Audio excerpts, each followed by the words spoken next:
안녕하세요. 서울대병원 가정의학과 손정식입니다. 오늘은 폴리필 전략에 대해서 말씀드리겠습니다. 폴리필이라고 들어보신 적이 있는지 모르겠습니다. 폴리필 전략은 ASCVD 질병을 예방하기 위한 접근법으로서 기존의 각각 개별 질환을 진단하고 치료하는 접근법과는 완전히 다른 전략입니다. 이 폴리필 전략이 실제로 심혈관계 질환 예방 효과가 있는지 대규모 RCT들이 최근 수년 전부터 나오기 시작했는데요. 오늘은 올해 미국 심장병학회에서 발표된 TIPS3 랜드마이즈 컨트롤드 트라이얼 연구 결과를 중심으로 폴리필 전략의 기본 개념에 대해서 말씀을 드리겠습니다. 폴리필 전략은 이 전략이 제시된 지 꽤 오래된 전통적인 전략입니다. 폴리필 전략의 기본 개념을 좀 알아두실 필요가 있는데요. 우리는 심혈관계 질환 위험 요인들을 파악하고 있습니다. 심혈관계 질환 위험 요인 중에 메이저한 리스크 팩터들은 어떤 게 있을까요? 한번 머리에 떠올려 보실까요? 예, 잘 아시듯이 흡연, 고혈압, 이상지질혈증, 당뇨, 비만 같은 이런 위험 요인들이 있습니다. 그리고 다행스럽게 우리들은 이런 위험 요인들을 조절하고 치료할 수 있는 방법들을 개발해 왔는데요. 약제로서 접근할 수 있는 제일 유용한 방법으로는 스타틴과 혈압약 그리고 아스피린이 있습니다. 아스피린의 심혈관계 질환 1차 예방 효과는 최근의 연구에서는 부정이 되었지만은 2000년대 초반까지만 해도 상당한 근거가 있는 접근법이었습니다. 란셋의 2001년도에 스타틴과 베타블로커, AC 이니비터, 아스피린을 복합적으로 사용하면 CVD, 카디오바스큘라 디지즈 발생률을 75%까지 줄일 수 있을 것이다 라는 개념이 제시되었습니다. 이 당시 제시된 개념은 2차 예방이었는데요. 2003년도 BMJ의 와일드와 로가 폴리필 전략을 새롭게 제시했습니다. 이때는 심혈관계 질환 1차 예방을 위한 전략이었는데요. 혈압약 3제를 복합적으로 사용하는데 절반 용량으로 복합해서 사용하면 혈압을 특히 수축기 혈압을 한 18 정도 떨어뜨릴 수 있을 거고 수축기 혈압 18 정도를 감소시킨다면 심근경색과 뇌졸중을 약 40% 가까이 감소시킬 수 있을 것이다 라고 추정하였습니다. 그리고 스타틴을 사용해서 LDL 콜레스테롤을 감소시키면 MI와 스트로크를 또 약 40% 정도 감소시킬 수 있을 것이다 라고 추정하였습니다. 그리고 아스피린을 사용하게 되면 MI와 스트로크를 약 25% 정도 감소시킬 수 있을 것이다 라고 추정하였고 호모시스테인을 감소시키게 되면 또 MI와 스트로크를 20% 정도 감소시킬 수 있을 것이라고 추정했습니다. 이런 추정값들은 2003년도까지 발표되었던 대규모 RCT들을 종합해서 내린 그 결론인데요. 이것들을 모두 다 복합해서 사용하게 된다면 MI와 스트로크를 혈압약으로 40% 감소시키고 또 거기에다가 스타틴을 사용해서 또 약 40% 감소시키고 또 거기에다가 아스피린을 추가해서 또 25% 감소시키고 또 거기에다가 호모시스테인을 감소시키는 폴릭 애시드를 사용하면 또 추가적으로 20% 감소시킬 수 있을 것이다 라고 추정하였습니다. 이렇게 40%, 40%, 25%, 20%를 계속 단계적으로 감소하게 되면 최종적으로는 MI와 스트로크를 80%까지 감소시킬 수 있을 것이다 라고 추정하였습니다. 이게 어떤 개념인지 좀 감이 안 오실 수 있을 것 같은데요. 제가 옛날에 정리했던 내용을 먼저 보여드리겠습니다. 이것은 제가 전임의 때 정리했던 내용인데요. 2006년도에 정리했습니다. 우리가 환자의 높은 혈압을 낮추고 높은 LDL 콜레스테롤을 낮추고 낮은 HDL 콜레스테롤을 높이고 높은 혈당을 낮추는 근본적인 이유는 심내혈관계 합병증을 예방하는 하나의 목표를 위해서입니다. 제가 전공의 선생님들께 종종 드리는 질문도 이와 같은 것들이었습니다. 우리가 왜 고혈압을 진단하고 치료할까요? 우리가 왜 이상지질혈증을 진단하고 치료할까요? 우리가 왜 환자에게 금연을 권고할까요? 우리가 왜 환자들에게 식사량을 조절하고 운동할 것을 권할까요? 암을 예방하기 위한 목적도 있겠지만은 그와 함께 더 중요한 것은 심뇌혈관계 질환 예방을 위해서 혈압도 조절하고 LDL 콜레스테롤도 조절하고 HDL 콜레스테롤도 높이기 위한 노력을 하고 혈당을 낮추기 위한 노력도 하고 금연을 하기 위한 노력도 하고 있습니다. 이 모든 것이 다 심혈관계 질환 합병증을 예방하는 하나의 목표를 위해서인데요. 기존에는 고혈압은 혈압을 측정해서 따로 진단하고 고지혈증은 혈액 검사를 해서 따로 진단하고 당뇨도 혈액 검사를 해서 따로 진단해서 각각 개별적인 질환들을 진단하고 치료하였습니다.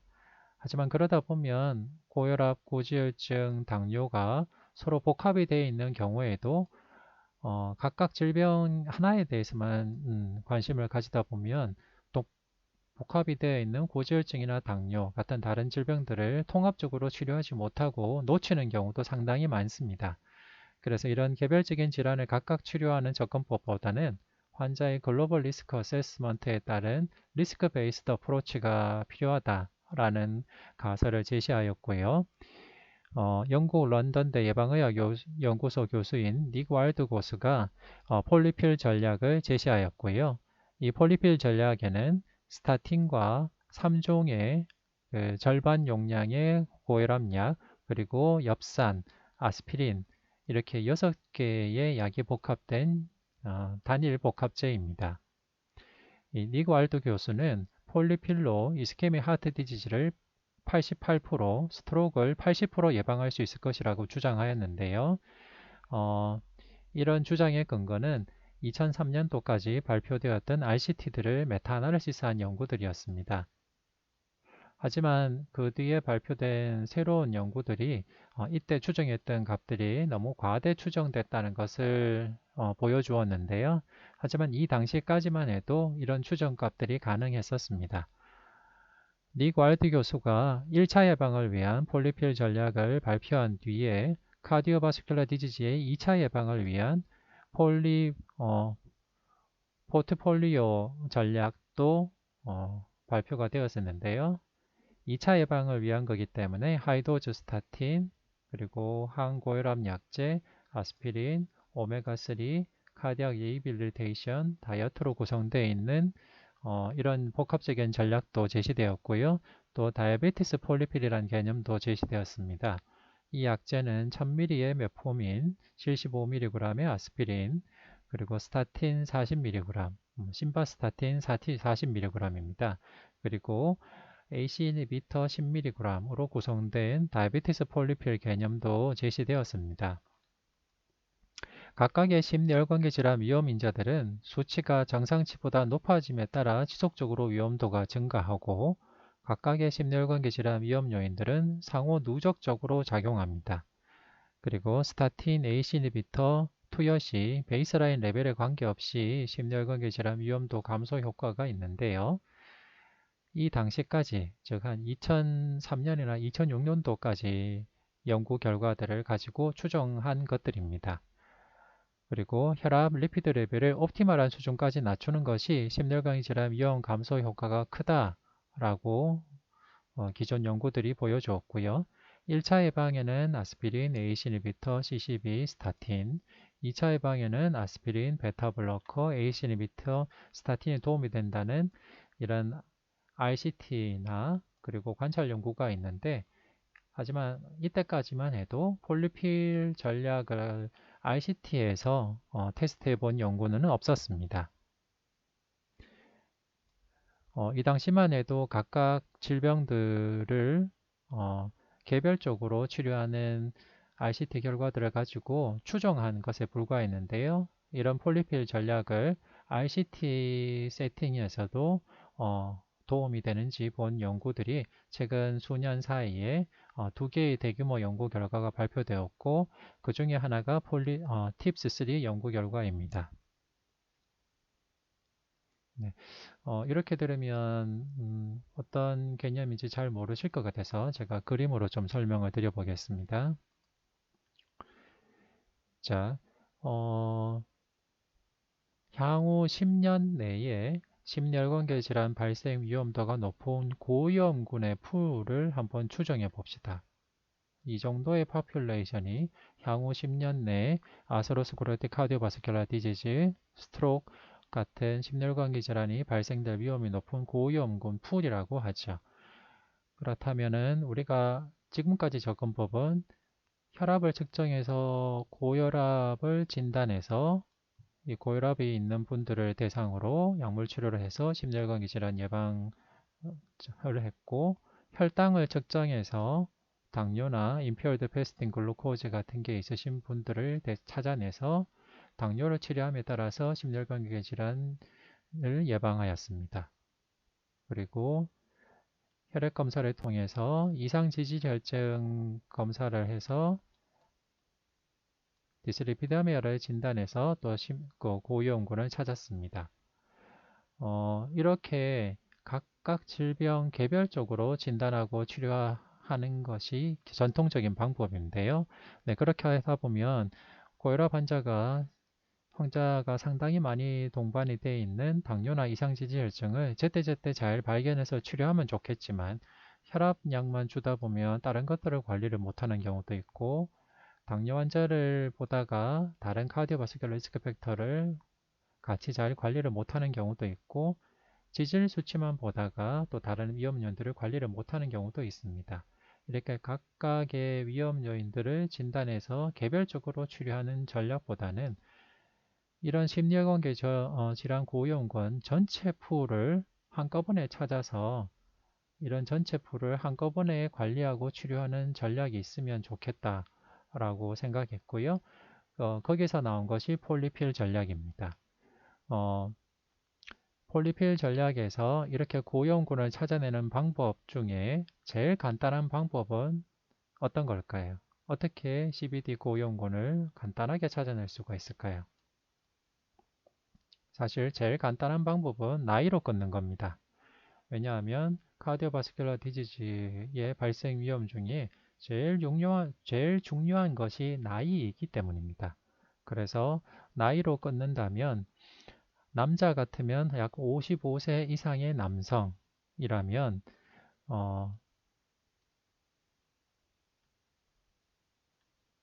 상당히 많은 포션의 그 55세 이상의 남성들이 이미 이런 질병들을 가지고 있는 분들도 많고 하기 때문에 이렇게 나이로 끊으면은 심혈관계 질환 고위험군의 상당 부분을 커버할 수가 있습니다.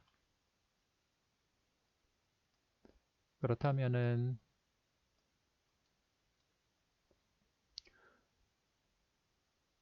55세 이상의 남자가 심혈관 질환 고위험군인데 사실 우리나라 같으면 이런 분들을 대상으로 혈압검사, 혈액검사를 다 착실하게 해서 고혈압을 개별적으로 진단하고 당뇨도 진단하고 이상지혈증 진단해서 개별적으로 약물 치료를 할 수가 있습니다.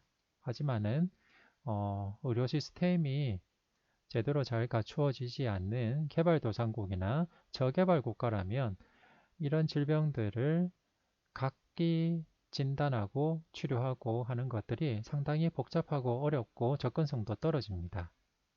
그래서 폴리필 전략은 심혈관계 질환 고위험군을 파퓰레이션 레벨에서 고위험군을 대상으로 한꺼번에 같은 약제를 투여하게 됩니다.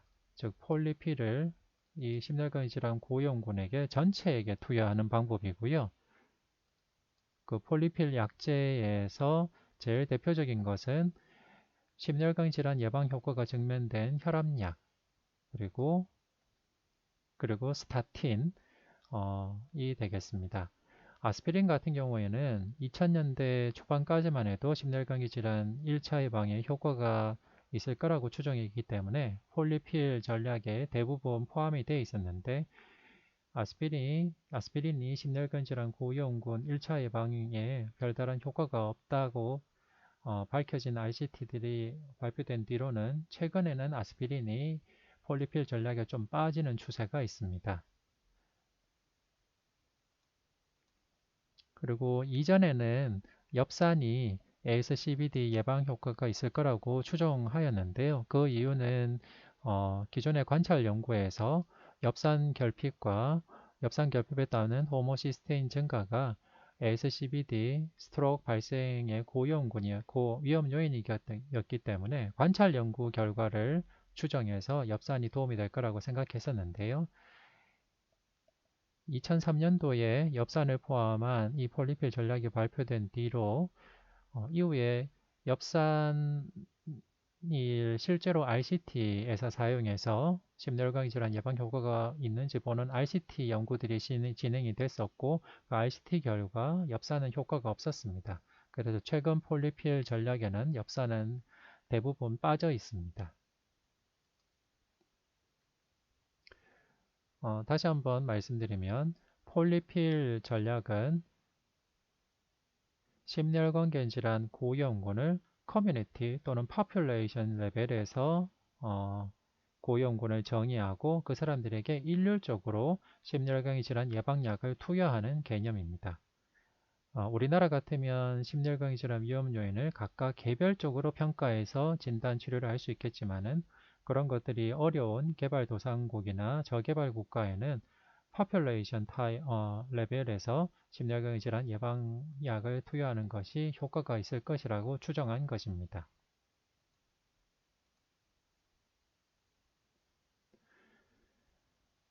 그래서 시행된 대규모 RCT가 이 TIPS3 연구고요.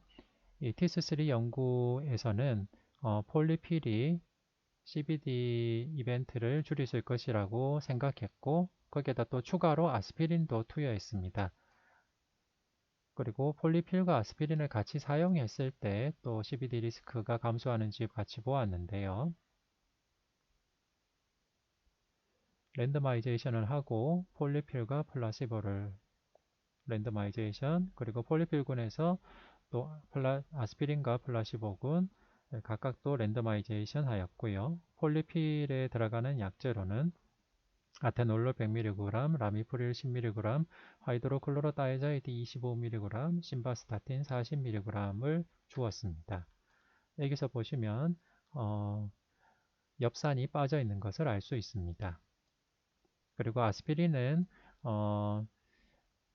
심혈관계 질환 1차 예방의 RCT에서 효과가 없거나 부정적인 연구도 있었기 때문에 아스피린은 따로 또 테스트를 하였습니다.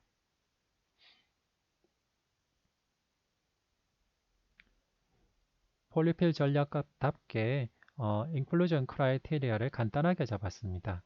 즉 연간 CVD 리스크가 1% 이상으로 추정되는 사람인데 남자면 50세 이상, 여자면 55세 이상이고 리스크 프리딕션 툴을 가지고 연간 CVD 리스크가 1% 넘는 사람을 추정하였습니다. 그리고 익스클루전은 이미 심혈관 질환이 있는 사람들만 제외하였습니다. 아주 심플한 인클루전 크라이테리아인 것을 알 수 있습니다. 그래서 이런 식으로 랜더마이제이션을 하였고요. 민 팔로우 피리어드는 4.6년간 하였습니다. 보시면 인도, 필리핀, 콜롬비아, 방글라데시, 인도네시아 등 비교적 개발도상국 국가들이 많은 것을 알 수 있습니다. 베이스라인 캐릭터리스트에서는 60대의 연령이면서 상당수가 고혈압이 있지만 연령을 고려하면 상당수의 분들이 혈압이 높은 것을 이해할 수가 있겠습니다. LDL 콜레스테롤은 약 120 정도인 분이었습니다. 그리고 스모커는 약 한 9% 정도였습니다. 그리고 당뇨가 있는 분도 약 36%에서 37% 정도인 분들이었습니다. 이런 분들을 대상으로 폴리필 약을 주거나 플라시보를 줬는데요. 폴리필 약제 안에는 아테놀롤 100mg, 라미피릴 10mg, 하이드로클로로다이자이드 25mg이 들어있었기 때문에 당연히 혈압이 감소했습니다. 하지만은 이 연구에 인솔되신 분들의 대부분은 혈압이 좀 높지만은 고혈압이 전혀 없는 분도 있는데요. 이렇게 3제 약을 줬고 3제 약을 복용했기 때문에 대조군에 비해서는 폴리필군이 혈압이 한 5.8 정도 낮았습니다. 그리고 심바스타틴 40mg을 복용시켰기 때문에 LDL 콜레스테롤도 약 19 정도 낮았습니다. 프라이머리 아웃컴은 CVD 데스나 MI 스트로크, 하트 페일리어, 카디오바스큘라 어레스트, 리바스큘라이제이션인데요. 플라시보군에 비해서 폴리필 그룹이 약 21% 정도 이 프라이머리 엔드포인트 발생이 적은 것을 보여주었습니다. 개별적으로 보게 되면은 CBDDS, MI 스톡 같이 제일 중요한 클리니컬 엔드포인트도 약 21% 정도 감소하였고 리바스큘라이제이션을 포함한 것은 약 한 24% 정도 감소한 것을 보여주었습니다. 올코즈 모탈리티 같은 경우에는 5.2%에서 5.7%로 약간 감소하였지만 통계적 유의성은 보여주지 못하였습니다.